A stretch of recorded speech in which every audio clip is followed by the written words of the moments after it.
that growth, because everyone's thinking now, yeah, we can start a shop, we can do that.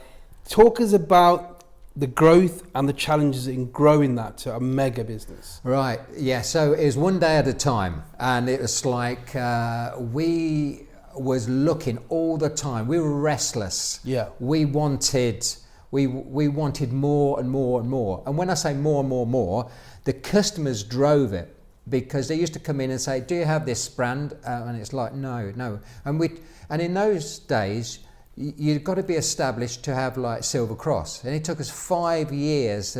Silver Cross is a brand of a pram. Yeah, it took us 5 years of asking, could we have, and it was like, no, your shop's not good enough, your shop's not big enough, we've got other people, you haven't got the ability, right, you haven't got the knowledge, so we're not giving our brand to you, so you have to work at it. So instead of being despondent, each year we went to their show, and each year we wrote a letter afterwards saying, thank you very much for taking us around, could we? And it was no.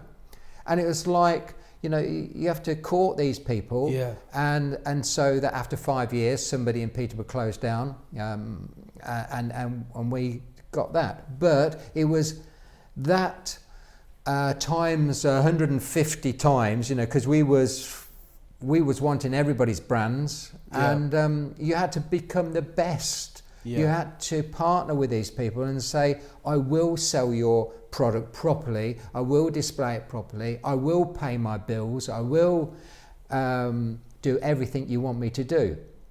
So it was being humble, really, because we wanted to serve the customer with that product, and to get that product we had to be humble to these people and help them get what they wanted.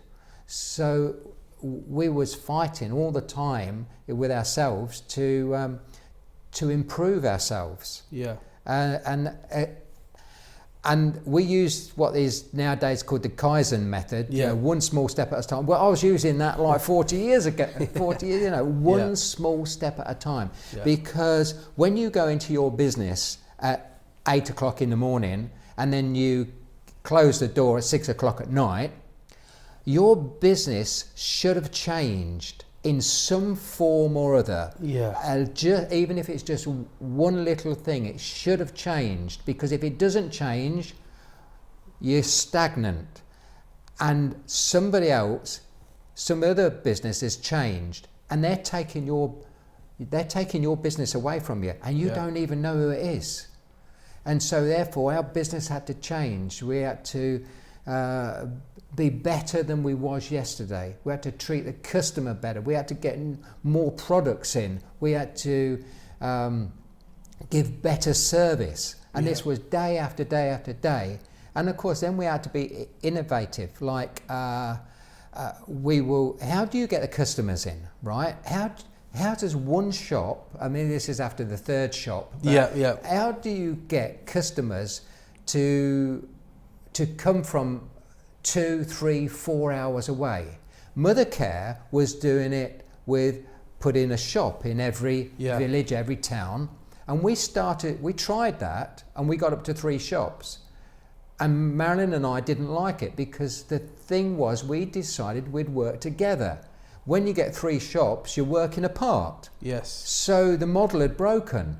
And so although those shops were doing all right, it wasn't what we wanted. And you have to have your core values and what you want, your dreams of what you want. And if that dream is to work together, working in 3 shops didn't work. You're just putting fires out and racing around. And so we sold those 2 shops as going concerns. And then it was amazing that the shop that we worked in then exploded. Exploded. I mean, the takings went up. So we saturated that area within an hour. How do you get people to come 2 hours, 3 hours, or 4 hours? You pay them to come. Okay. Nobody's ever done it before, and nobody's ever done it since. We used to advertise in the maternity book. So people get pregnant and they get a book, and it shows what the doctor's appointments and that. So we took an advert in there, and we'll pay you petrol.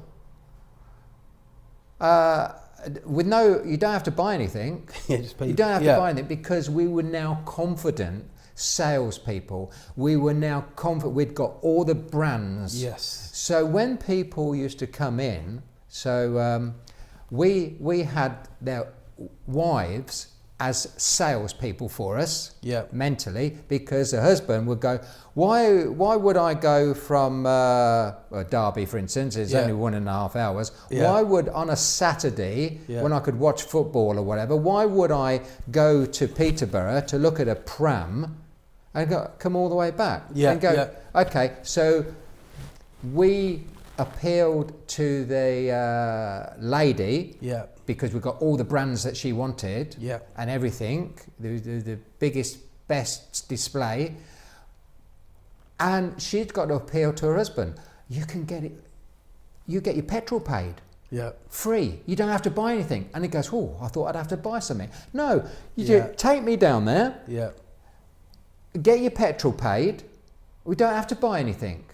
Now, when they came in with a maternity book in their hand, we would approach them. We wouldn't say, can I help you? We would approach and say, oh, have you had your petrol paid? And they go, no, we've not bought anything. They go, that's all right, I'll pay your petrol. Where do you come from? Blah, blah, blah. Give me your license. Give them the money and say, do you want a cup of tea? Cash. You give them give them the cash. Out the till, give them the cash. And they go, what? Now, we've got salespeople, they're pramologists. So it took 2 years to train somebody to be a pramologist. In other words, a pramologist is somebody who knows more than the customer. So you go into so many shops now, and with the internet, you can learn in half an hour about a product, a camera or something, and you'll know more than the shop assistant. And that's just so wrong. The shop assistant should know more than the customer. So we had a training system to make people pramologists, and they knew more than the customer. So after 2 hours of going through everything, do you think those people would come back to Derby without a carload? No. If you could, we'd give them a cup of tea, free. The kids had orange juice and biscuits, free. The guy got his petrol money, free, right? They'd been courted by a pramologist for 2 hours, who knew their business. Why wouldn't they buy from us? Given everything, why wouldn't they buy from us?